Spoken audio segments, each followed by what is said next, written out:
volume. Oh, I tricked you. Oh my God. This is what happens when you record too many videos and drink too much coffee. You get a little weird, get a little punchy, get a little cray-cray. Anyway, we are doing the Wednesday, January 28th, 2018, Algebra 2, Common Core Regents Exam, and we are doing parts 2 through 4. All right, my name is Mr. Krause. As usual, you can call me Mr. Answer Key. Hopefully, I don't make too many mistakes. All of these videos can be nice and neatly organized, found at www.mrkrausemath.com. My website is way under construction right now, so it's really just going to link you back to nkinfinity.com, but this website, depending on when you're watching it, might not exist anymore. My Mr. Krause Math will always exist because it rocks. You ready to go? You ready to go? Every time I scream in there, do you guys go, oh my God, Mr. Krause, you're so loud, but I love you. But you're loud, but I love you. No, you don't. I know you don't. You just love math. Let's go. We got to find it. Down here. Ooh, there we go. Oh, man, this problem. Okay, hopefully you did all these problems on your own. You're not here just to cheat and copy off the trained monkey. Anytime, you know this, anytime you see these crazy little i's, you know you're going to deal with I squared is equal to -1. You know that's coming into play, and they made the mistake right here. Right? So I squared is equal to -1. So identify the error. There we did. We just identified it. And we want to do it. So we should say the error is that I squared equals -1. Now what I'll do then is just take this step and determine the correct product. So we got to figure out the correct product. Well, I already got this, so I'm in good shape. 6 plus 10i minus 4i squared. And then I'm going to go 6 plus 10i minus 4 times -1. And this becomes positive 4. So my final answer is 10 plus 10i. And there is my 2 points. Nailed it. Now again, this problem can be done using the calculator. You get over here, oops, you get a fresh screen. You got a little fresh screen. Shabam. And I'm going to put parenthesis, I don't remember. 2 plus 4i, 2 plus 4. Make sure you use the I. That's the imaginary number I that's on your calculator. Parenthesis, I don't remember. 3 minus I, 3 minus I. It's 2 plus 4i, not 4 plus 4i. That makes a big difference. And there it is, 10 plus 10i. You know you got the right answer. Star it. It's 100% correct. We're moving on, kids. Now, at first glance on this problem, I know most of you are going, fractions. I just wanted to do that, actually. It was fun. And I haven't had enough coffee yet. Dunkin' Donuts is a massive sponsor, and they're awesome. They give me no money. I have to buy their coffee, but at least they sponsor my craziness. And keeps me awake while I'm working with you. And hopefully I'm keeping you awake. Even though they had fractions, it just really wants us to do exponential regression of this thing. So you know what you got to do. If you live in Rochester, isn't there a guy that at the hibachi goes, you know what I like? I don't know. He says something weird like that. You know what it is. I don't know. I haven't been there yet, but I heard he's really cool. So 4 divided by 9. 5 divided by 9. 6 divided by 9. Let me get to the page so I can stop. 8 divided by 9. And 1. And then 2, 2, 2.25, 3, 3.25. Shabam. I come up here and I go, all right, menu, analyze. No, statistics, stat count, one variable statistics. Oh no, exponential regression. It told us to do exponential regression. I don't even like that it told us to do exponential. You should have, they shouldn't tell you anymore. You should have to go into doc, insert, data and statistics, and then click on X, click on y, and realize, oh yeah, that's exponential regression, and then go, okay, now I have to do it. I didn't think they were telling you. It looks like they're going to start telling you, which bothers me because that makes the problem a joke. This is x, this is y. I click OK, and there's my exponential regression. Now there's the equation, and you have to remember that the thing missing in the equation is y equals a times b to the x. And it said round it to the nearest hundredths. So I'm going to write down what a equals. I like to put 6 decimals. Come down here, highlight it. It's at the bottom, 1.22303. 1.22. Those aren't the answers I got before. Something's amiss. 4 over 9, 5 over 9, 6 over 9 is 2/3, 8 over 9, 1. 2, 2, 2.25, 3, and 3.25. These are not the answers I got before. I'm sure these are right. I'm sure they're right. All right, so let's get them in there. 1.22303, what'd I do? 1.22303. 4.5. And then B equals 2.652, 2.65202. All right, so round to the nearest thousands place. It's 3 decimals. So my answer should be y equals 1. Oh, this is not the thousands place. This is the thousands place. 1.223, 2.652 to the x. And that's all she wrote for that problem. That was easy, man. That's a joke. Even those fractions got you all worked up. Now, one of the things you have to do as a growing young male, female student is to relax. There's like 4,000 words in this problem. This is like reading Moby Dick twice. There's so many words in this problem. You know, you thought 1984 was bad. This problem got like 10,000 many more words. Okay, not that many. So chillax. It's not a big thing. All right, figure out what we got. Time 1. Time 1. Time 1. Time 1. That's going to be, I think, Fred. Time 2. Time 2. That's going to be Barney. Fred and Barney. And time B, that's both. That's time working both. Take them both working together. That's both. All right, so it says, write an equation that can be used to find the time it would take the carpenters working together to build the desk. Okay, so that would be 1 over, now what was Barney's time? Fred's time was 8 hours, so 1 over at Fred's time. Oops. Plus 1 over Barney's time equals 1 over their time together. There we go. Got my first point. This is only a 2-point question. Now I want to solve this to the nearest tenth. So in order to do it, we need to find the common denominator. A common denominator between 8, 6, and t is 24t. So we make these all 24t.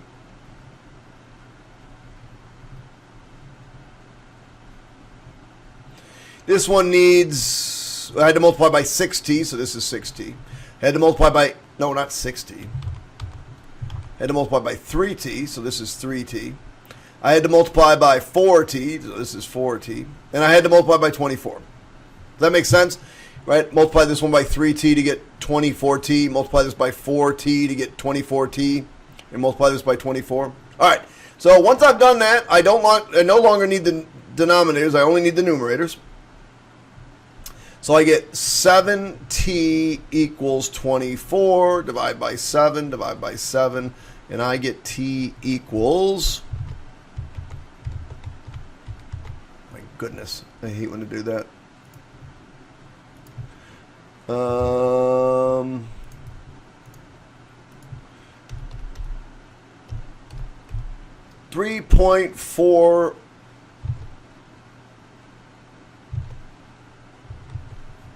Yeah, 3.428. 3.428 rounded to the nearest tenth of an hour. The answer is 3.4 hours. There we go. Done. 2-point questions should be quick. They should be easy. You shouldn't be struggling on them. Now this question, they were just mean to you. But if you're perseverant and you work hard, this one's easy. Here's the problem. Normally at times, I call these fournomials because they got 4 terms. Normally, if you have a fournomial, you're going to say, okay, what can I take out of these two? Then what can I take out of these two? I can't take anything out. I'm stuck. I'm stuck. Not only that, I'm stuck. It doesn't match this. Well, here's the problem. What we're going to do is we're going to take these x things and put them together. And I'm going to put them in the right form. So 3x cubed plus x squared plus 3xy plus y. And now we're going to do it. What can I take out of these two? X squared, 3x plus 1. That's the tricky part. Plus, here I'm just going to take out a y, and I'm left with 3x plus 1. Now I'm going to factor out. Now they have this in common, so that becomes my first set of parentheses, 3x plus 1. So I took it away from this, I took it away from this, and I'm left with x squared plus y. Now this one can be checked. This one can be checked. I'm not going to take the time to do it, but you store a number. Well, let me do it real quick. I'm going to show you how long it takes. So let me get myself ready. I need a fresh screen. Not that you need one, but it gets away from my head. All right, so I'm going to set the timer. This is my video recording timer. We're going to set that timer. We're going to see how long this actually takes me. I got to get back to the problem. All right, so we're going to start at 5. I'm going to store any number I want in for x and any number I want in for y. I'm going to start when it gets to 5. All right, so we're going to take 5.36. I'm going to store this into x. Oh,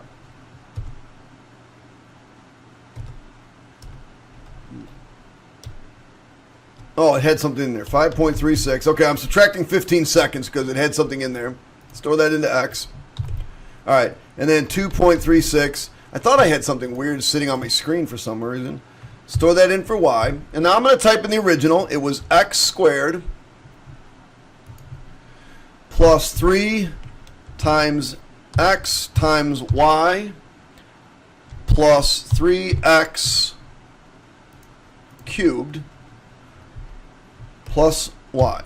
Bam. Remember, we're going to subtract 15 seconds. And now I'm going to put my answer in. 3x plus 1 x squared plus y. 45 seconds. Doesn't take long to check your answers. All right, kids? All right. I can get rid of this. You don't need to watch me. This is just part of my software. Researchers in a local area found that the population of rabbits with an initial population grew continuously. I remember I told you, if you watch the other videos, I told you continuously was coming back at a rate of 5%. So rabbits, let's get this information down. Rabbits started with 20, and they're growing at 5% continuously. And the foxes started at 30, and they're growing at 3% continuously. Find the nearest tenth of a month. Oh, it's per month. Okay, that's good. How long it takes for these populations to be equal. Nowhere in there did you see algebraic. Not one time did it say you had to solve this algebraically. Remember, this is a part 2 question.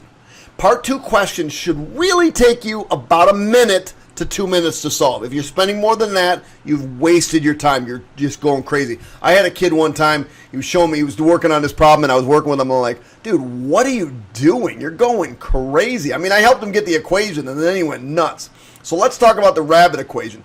Growing continuously, remember, is A of t equals PERT. P-E to the R-T. So we're going to do, for the rabbit, we're doing 20 e to the 0.05t. We want to know when that's equal to 30 e to the 0.03 t.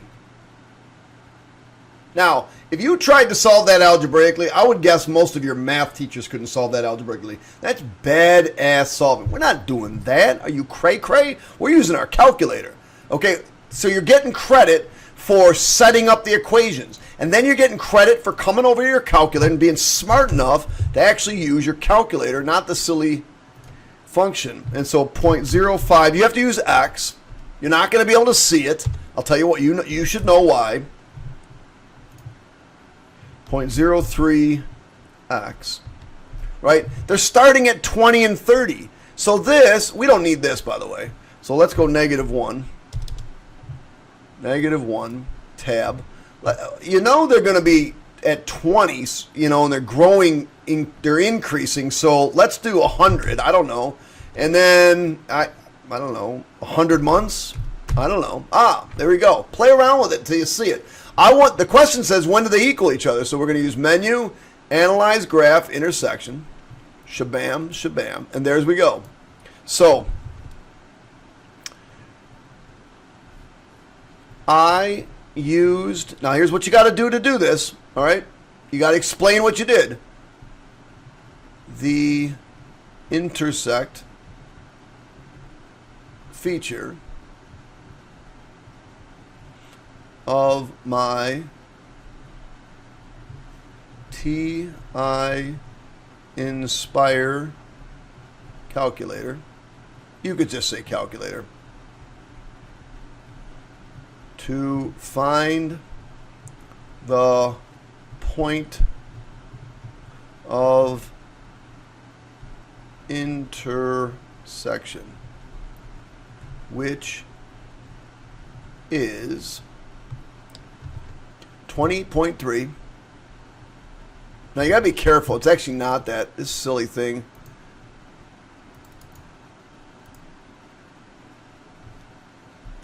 $20.27. You really should round a little bit better. 20.27, comma, 55.1. All right. So now we got to answer the question. That's the point of intersection. It says find the nearest month. Now remember, t is our time, and that's our x value. That's our month. So find the nearest tenth of a month. So they have the same population at 20.3 months. All right, that's it. Now, the math took about a minute. The writing it out took another minute. So that's a 2-minute problem. But shouldn't take you that long to do those problems. Don't try to go crazy on these questions. They're not that bad. Consider the following function on this table. Determine which function has the smaller minimum. All right, remember, again, this is a part 2 question. Okay, so h of x is equal to 2 sine 3x plus 1. Now remember, when you do this, this is A, this is B, and this is C. And this is q of x. Now q of x, minimum, what the heck am I spelling? Minimum for q of x is -8. Now, how do you find the minimum of a trig function? Well, the minimum, and so max and min, a little fun, max and min. Max is c plus a, min is c minus a. So the minimum, that's all they want, is 2, the c, which is 1, minus the amplitude, which is negative, or which is 2. C minus a. So the minimum of the h of x is -1. Determine which function has the smaller minimum. Boom, we're done. So you got to explain, right? Determine, justify your answer. We justified it. So q of x, the minimum of q of x is -8. And the minimum of h of x is -1. Therefore, q of x has the smaller minimum. Kind of a dumb question. Not gonna lie, I don't know who came up with that one. Speaking of dumb questions, this is kind of a dumb question. Alright, so here we go. Let me get my axes in there. Oh my gosh, this is going to be painful. My kids, you will have a 3x5 card on your desk. Kids, if your teachers don't provide you with a 3x5 card, bring your own. The neater you can make this look, the better you will do. Alright. Alright, there we go. So it says we have roots. The zeros of the populations are -1, -2, +2, and 3. And it says sketch this function. That's it. It just said sketch it. So I would just draw this.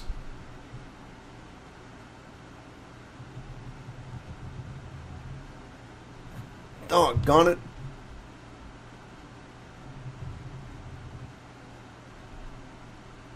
If you wanted to, you could have drawn this. Oh, red's terrible. Purple.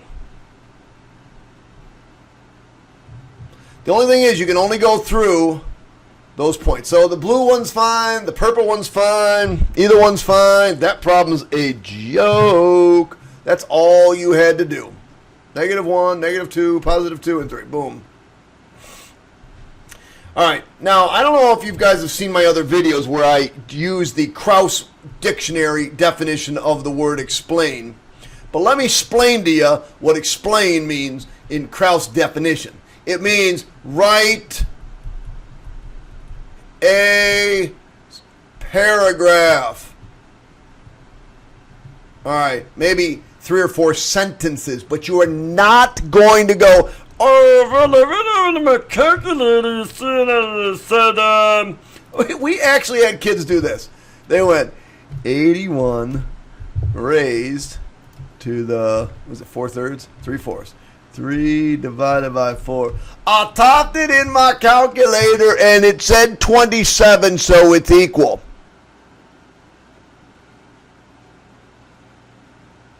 I'm not your teacher. I'm happy to say I don't believe any of my students did that. But if you see the word explain, you have to write in sentences.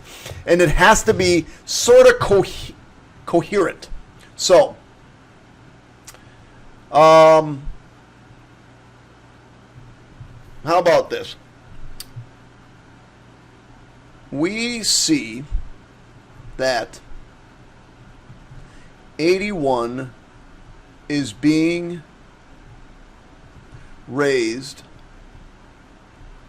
to the 3/4 power when the exponent is a fraction,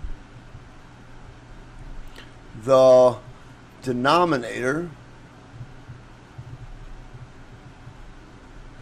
is the root and the numerator is the power. In this case, since 4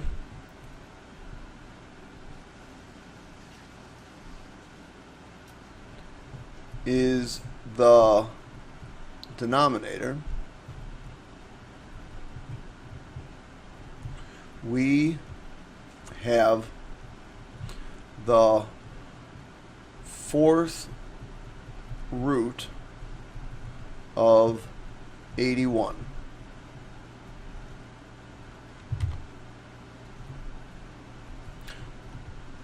Which is 3. Since 3 is in the numerator, we will raise the 3 to the third power, which is 27. Shabamarinsky! That's it. All words. Explain. Don't, I done typed that there thing in my that there calculator, and that there calculator said it was 27, so it had to be 27. I know that. My calculator is never, ever wrong. Sorry, sons of come on. All right, so this question actually, nice 4-point question. It's an okay question. I don't know, whatever. First things first, you'll know that my students know that they better put this stuff in parentheses. Shabam, shabam, shabam. So I'm going to show you at the end a really cool way to check this problem. All right, so here we go. We're going to take f of x and we're going to multiply it by g of x.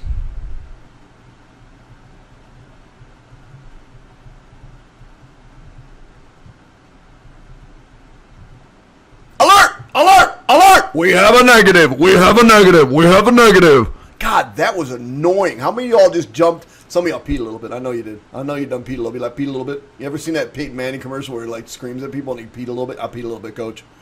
I know you did. That negative, I'm going to highlight it, underline it, I'm going to star that sucker. That thing is a huge problem. It's a huge problem because I'm going to have to distribute it. So don't lose it. Don't forget about it. It should be like, bam, Mr. Krause said crazy negatives. Right? And if you pee a little bit, you're not going to forget it about on the Regents exam. I know you won't. So 2x squared. And for those of you who did, I apologize. I really do. I think it's kind of funny, though. And we're going to add x minus 1. All right. So that's that. You get no credit for that. Nice job. You set it up. Psh, be careful of that minus. So this is kind of the hard part over here, honestly. The two parts are hard. Double distributing, quadruple distributing this stupid thing. And don't forget to distribute that negative. Those are where your hard, that's where the difficulty lies. This is where it's a 4-point question. Okay. So we're going to distribute 2x times this is 2x cubed. 2x times this is minus 2x squared. X times this is plus x squared. X times this is minus x. Minus 3x and plus 3. Minus,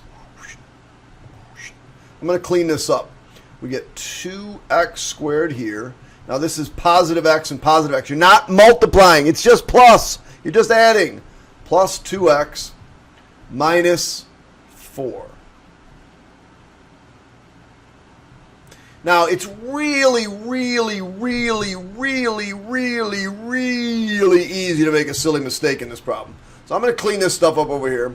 So we get 2x cubed minus x squared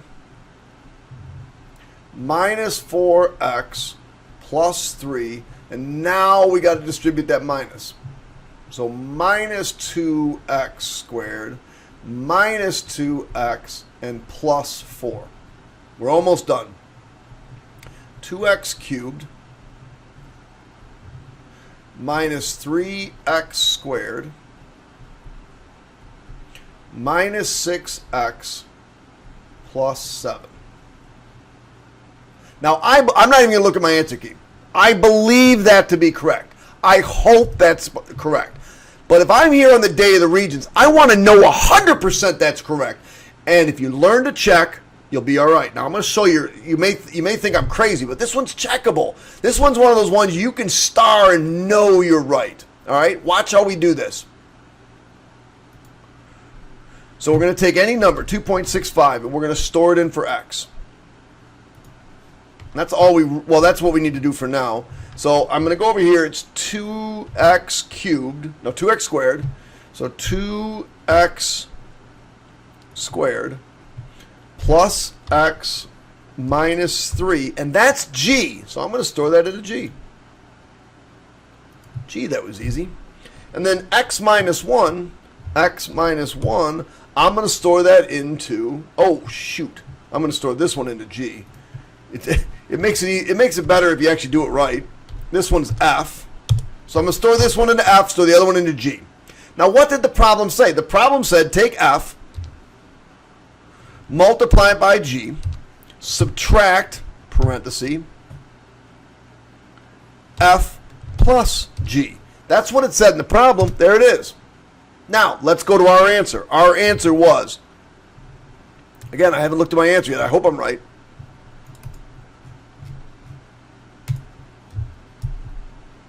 Yeah, that's weird. Where am I? I went to a totally different page somehow. Holy mackerel. Lost everything. OneNote's crashing on me, kids. All right, well, that's figuring out what it's doing. I am going to go look. I think I got it right. I think we wrote 2x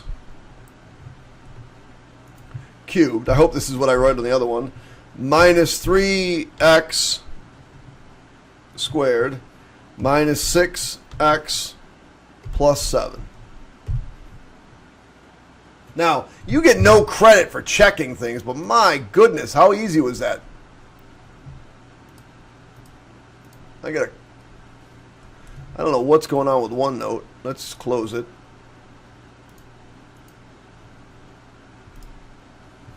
And we checked it. It's right. So I'll stop right now while this is all freaking out. So now that we've checked that, and that was what we did. Oh, that was right? Let me see. Yeah. So now that we've done that, I know that one's right. Psh, we star that sucker. Never have to look at it again. All right, let's move on. A little probability. Anybody freaking out about probability? Don't freak out about probability. It's not that bad. A student chosen at the room about selects math as a favorite subject. So probability of math. Always take notes. Probability of math is 1/4. Probability student is a junior. I don't like the way they worded this question. I think it was tricky. I think they could have done a better job of wording it. If the probability that a student selected the junior or math, so probability of junior or math is 47 out of 108. Now, I'm going to stop right there. I'm not even going to read the rest of it because I told my students, and I hope your teacher told you this, if you were told an OR, you must write the OR formula. And the OR formula is the probability of junior or math is equal to the probability of junior plus the probability of math minus the probability of junior and math. Immediately write that down. It has to be a part of the problem. I guarantee it's part of the problem. And if you don't do it, you're part of the problem. You see what I'm saying? Now, the cool thing is I know 3 out of the 4, though, so my guess is they're probably going to ask for this. And they do, but they ask it in an asinine way. What is the exact? By the way, exact means no decimal approximation. Don't give some rounded decimal. If you give a rounded decimal to this answer, you're wrong. What is the exact probability the student selected is a junior who favors math. So to me, at first time I read this, I thought it was a junior given but it wasn't given. It's a junior and math. So what they're looking for is really this. Well, the nice thing is we have 3 out of the 4 of these. We have this one, 47 out of 108 is equal to 116 out of 459 plus 1/4 minus the probability of junior and math. So all I'm going to do is I'm going to subtract off this 116 over 459 and I'm going to subtract off the 1/4.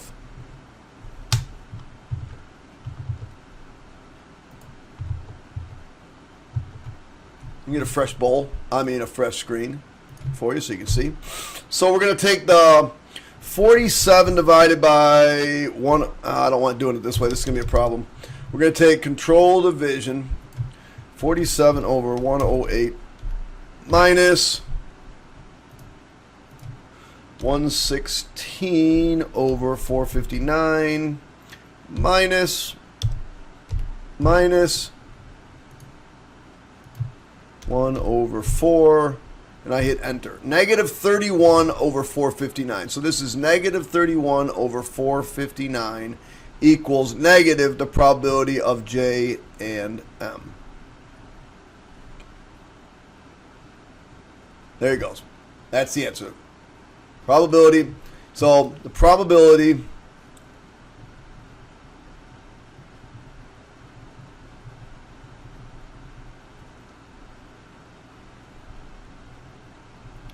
of junior and math is 31 out of 459. Okay, are the events of being a junior and their favorite math subject independent? Now, as soon as I see independent, I write down three things.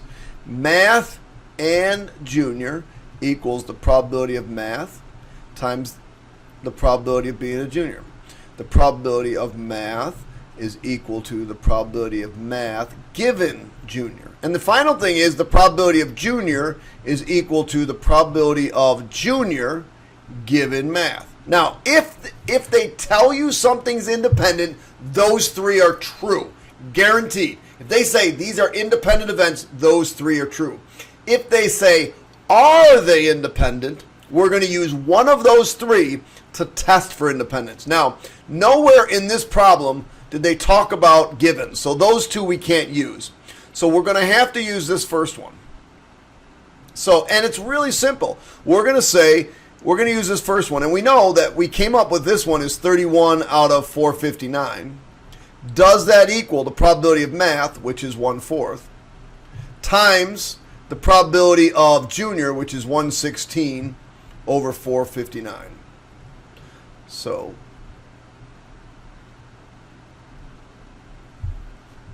come over here. Gonna cheat a little bit.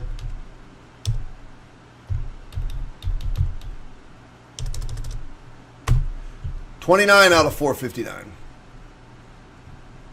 Now, if you said they're almost independent, you're almost going to pass this test. Right? There's no almost independent. I don't care if it's 20, I don't care if it's 30.99. No. Being a junior and liking math are not, being a junior and not, are not independent. Since 31 out of 459 does not equal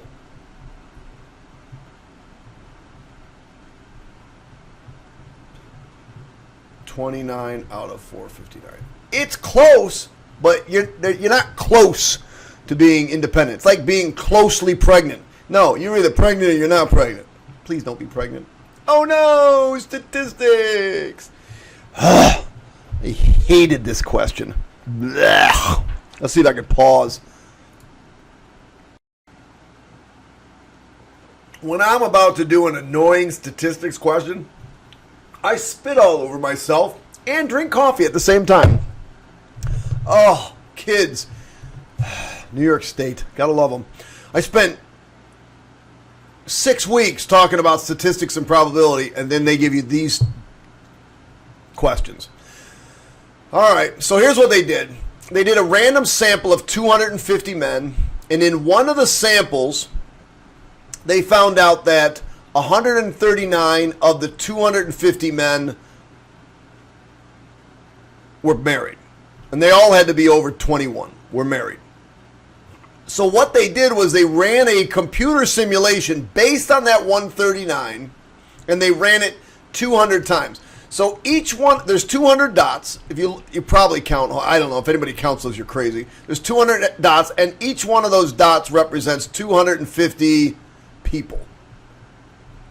Actually, it's 250, 21, greater than 21-year-old, greater than or equal to 21-year-old men. And that's what they found. You'll notice that it's centered around 139, where we would expect it to be. And they ask us, where is the middle 95%? You know, you go through this whole thing about inferencing, you go through this whole thing about confidence intervals, you go through this whole thing about all of this stuff, trying to figure out where the mean or the mean could be, and then they ask you this question. All right, this question, part A, can't be any easier. You have to remember that New York State thinks that the sample standard deviation for 95% is 2 standard deviations of our, well, actually this would be p hat as well, because are you married? Yes. Are you married? No. Are you married? Yes. Are you married? No. So what we need to do is we need to say, okay, the x bar in this problem, I'm going to read it off here, is 138.905. And our standard deviation of our sample, can't even write it right, is 7.950.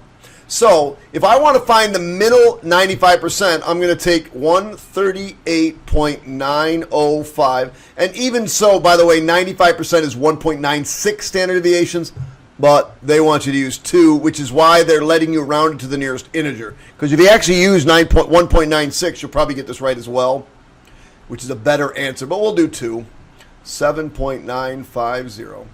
And we get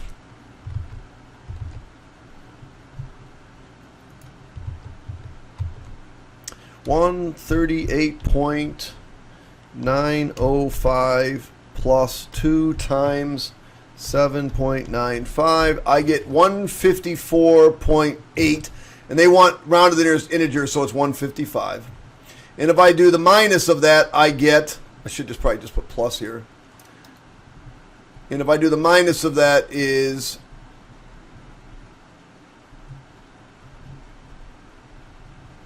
I think it's 123. Let me make sure.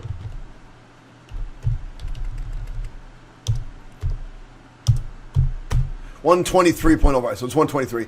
So the middle 95% is between 123 and 155. That was okay. Stupid, but okay. Whatever. It is what it is.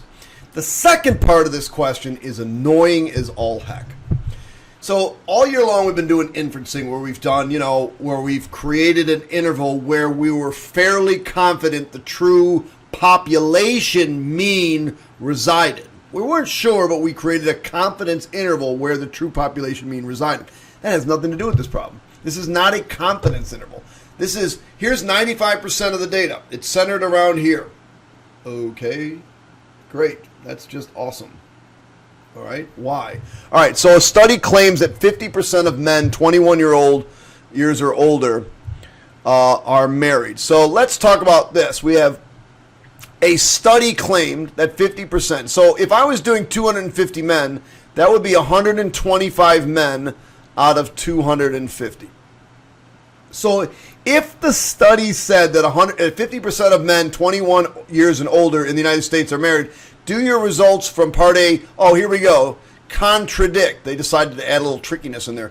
Contradict. In other words, does what you come up with in A disprove this idea? In other words, your information shows that this piece of information is false. So the question is, we came up with a 95% confidence interval from 123, which is about here, to 155, which is right here. And they said a study claimed that 50% of men 21 years or older in the United States are married. Do your results contradict this?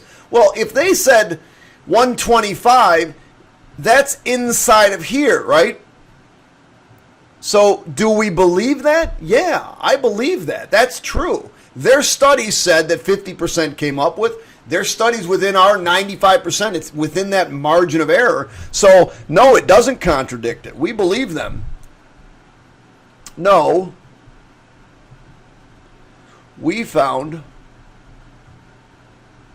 that 95% of all samples taken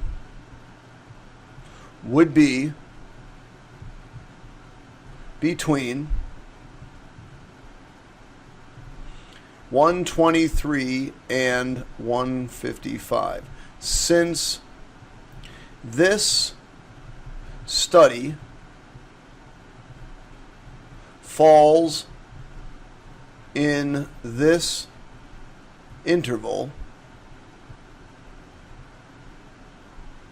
we can assume it to be accurate.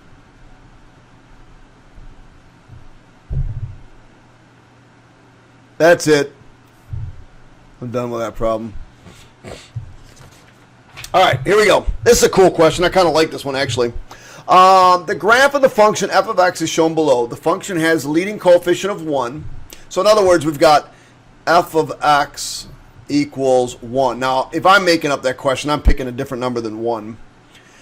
It wants you to write an equation for f of x. Well, you'll notice that this thing's pointing up in both directions. Because this is pointing up in both directions, I know I have to have it either an x squared, an x to the 4th, an x to the 6th, x to the 8th. I know I have to have, my highest degree has to be even, because whenever you point both directions up or both directions down, it has to be an even highest degree. That doesn't mean it's an even function. It just means that the highest degree has to be even.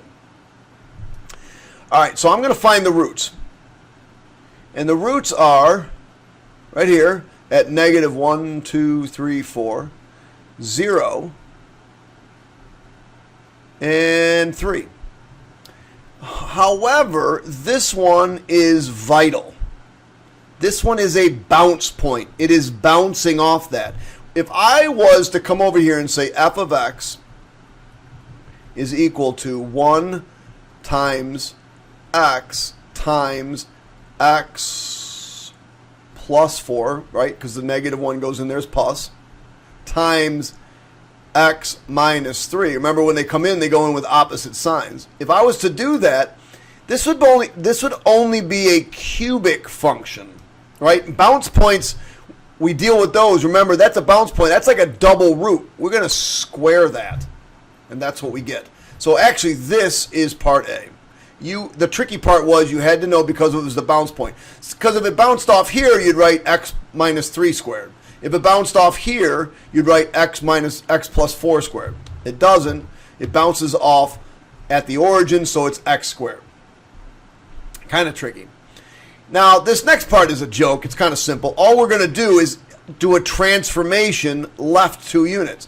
So that's moving left, and that's moving left. All right, left 2 units means we add 2. I'll show you how this is going to look graphically anyway. So g of x is going to be equal to, we're going to take this one and we're going to add 2, x plus 2 squared. We're going to take this one, add 2, x plus 6. We're going to take this one, add 2, x minus 1. Now, if you need any proof to that, we can do it graphically if you want. If we add 2, I don't know what I just did. If we add 2 to all these points, you know that's a transformation left 2 units. I'll do it in green. Here, here, and here. And if I do that, it's going to go down, bounce off, come back down, and go up. So here at negative 6, we have 1. Here at 2, we have our bounce point. That's why it's squared. And here at positive 1, we have that 1 point. So there's your answer. That's it. Simple as that. Are we down to the last problem? Oh, yes, we're in the last problem. Oh, man. I'll be back. So all of our students in Hilton that are going to New Visions, that are going to be a nurse, you probably didn't mind this question. You're like, oh, yeah, the systolic rate, the diastolic rate, the high blood pressure, the low blood pressure. All of us regular people looked at this problem going, what the hell are you talking about, man? Right? But it's kind of a cool question. So whoever wrote it, it's kind of a cool question. Kind of difficult at the same time. So we have to graph this thing over time. Now we're gonna spend a little time graphing, but in my class, the way we do it is we do A, B, and C. And what we're gonna do is we're gonna write A down. It's 24. That's our amplitude. B down is our frequency. That's 3 pi. As soon as we do frequency, we do period. Period is equal to 2 pi over B, or 2 pi over 3 pi, because B is 3 pi. The pi's cancel, so period equals 2/3. Now, if you remember correctly, that's the time it takes to finish one full curve. So it's going to take 2/3, whatever 2/3 is, to finish one full curve. Then we do x scale. Anytime we're going to graph, we do x scale. And x scale is period divided by 4, or 2/3 divided by 4. Now, dividing by 4 is the same as multiplying by 1/4. So I get 2/12, or 1/6. So I'm going to put a tick mark every 1/6. And actually, they were nice to us. Whoever did this must graph the same way I do, because they were really, really nice to us. So, and the final thing is C equals 120. All right, so I'm going to do max and min. Max is C plus A, so that's 144. And min is C minus A, which is 96.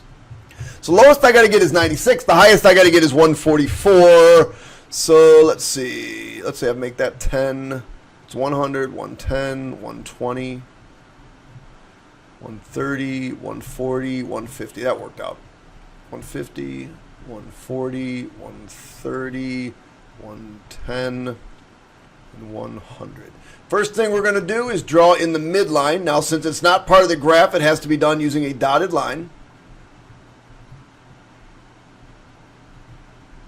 All right, so we took care of the y-axis, and we took care of our midline. Now we're going to have to take care of our x scale, 1/6. Well, the nice thing is 1, 2, 3, 4, 5, 6. They gave us 6 boxes for 1, so that was kind of sweet of them. So every one of these boxes is 1/6. That's kind of nice. We're going to do 4 boxes, 4 tick marks. 1, 2, 3, 4. That's one curve. 1, 2, 3. 1, 2, 3, 4. That's 2 curves. 1, 2, 3, 4. That's 3 curves. So we're going to end up getting 3 curves in 2. Remember, this is 2 out here. So this is where the first curve is going to end. Now, because this is positive, we're going to start at a max, end at a max, min in the middle. Well, what's our max? Our max is 144. So we're going to start at 144. Oh, let me pick a different color. I'm going to start at 144. 1, 2, 3, 4. We're going to end at 144. In the middle is 96. And in between those are zeros. This is going to be ugly. Start at a max. 1, 2, 3, 4. End at a max. Min in the middle. Zeros in between that.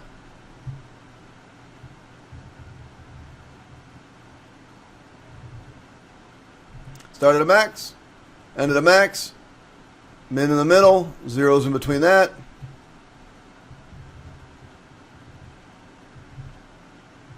Shabamarinsky. There she is.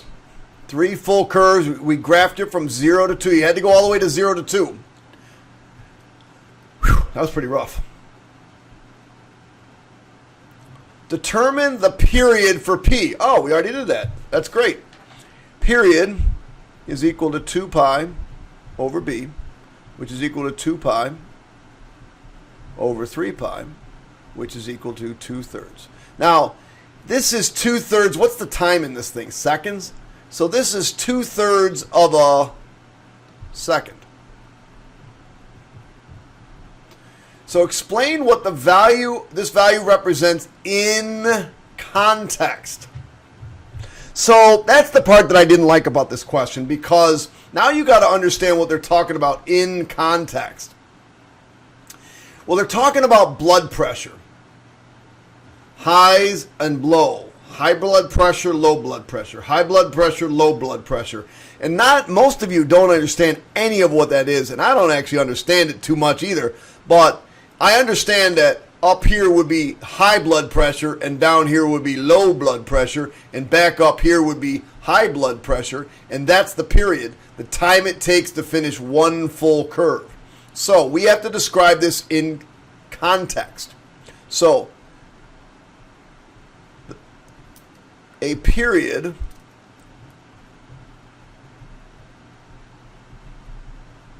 of 2/3 of a second mean that a person's blood pressure goes from high to low back to high in 2/3 of a second. That's it. That's all they're looking for. And then this part was a joke. If you read through this one, you find out that normal blood pressure, and those of you that have been to blood pressure, I mean, why would a kid think about blood pressure? You know damn well some 65-year-old man wrote this question in New York State, right? Some 65-year-old dude that probably just got done seeing his doctor, and he told him he had high blood pressure and he better stop smoking or start walking or something like that. And you're like, you know what would be a really good question to ask them kids? Let's ask them about blood pressure. Because I'm about to kick it. Because I don't get healthy. I'm about to kick it. So I better kick it into gear and start getting healthy. So, so this is what, by the way, this is what happens when old people get together. Old people get together, they start talking about all their ailments, right? So if you ever get in a conversation with old people, leave. Because they're going to start talking about, yeah, I got this thing on my finger. And then I got this thing on. This was an old guy writing this. So us young people, I consider myself young, even though I'm bald. We don't write this stuff, but normal blood pressure is 120 high, 80 low. High blood pressure is 140 high and 90 low. And low blood pressure, by the way, you want normal. You don't want high or low. I don't think low is that great. I mean, your heart's not pumping right or something. I don't know because I'm not math. It's somewhere like is below 90 high, and 60 low. So the question is, where did this person fall? Well, their high or their maximum was 144. Their minimum was 96. So you had to say, let's see what we had to do. Classify the given patient's blood pressure as low, normal, or high, and explain your reasoning. Since this patient's max blood pressure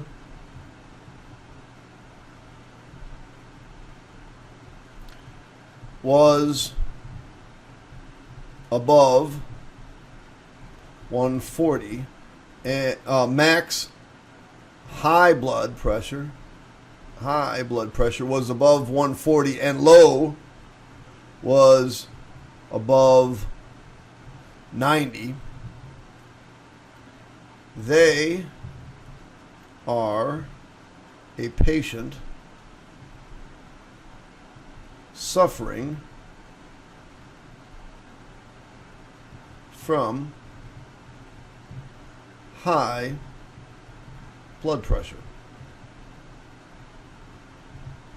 Something to that effect. Actually, it wasn't a bad question. It's going to be a great one to go over in class because it hits all the bells and whistles. It talks about period. It talks about stuff in context. So it's actually not a bad question. It's just, I just know some old dude wrote it, and that makes it kind of funny. Anyway, I'm done. That's it. I'm done with all Algebra 2 Regencies. I have done them all. They are at www.nkinfinity.com, www.mrkrausemath.com. Hit the like button, hit the subscribe button. When I'm finished writing, every time we get to a new Regents, I try to get it out as quickly as possible. And New York State's slowing us down a little bbit is when we can get them out. But as soon as I can get them out, I'm going to get it out to you. Okay? I hope you learned a lot. Get my flashcards. They're on a NK Infinity site. They'll probably be on my other site as well. Email me if you can't figure out how to get them. If you get into my playlist where everything is, there's a short video on how to get my flashcards on Study Blue. Just get them right on your phone. So you can just practice them on your phone. All right, kids. Study hard and good luck. Good luck. I've done all I can do. Now you study.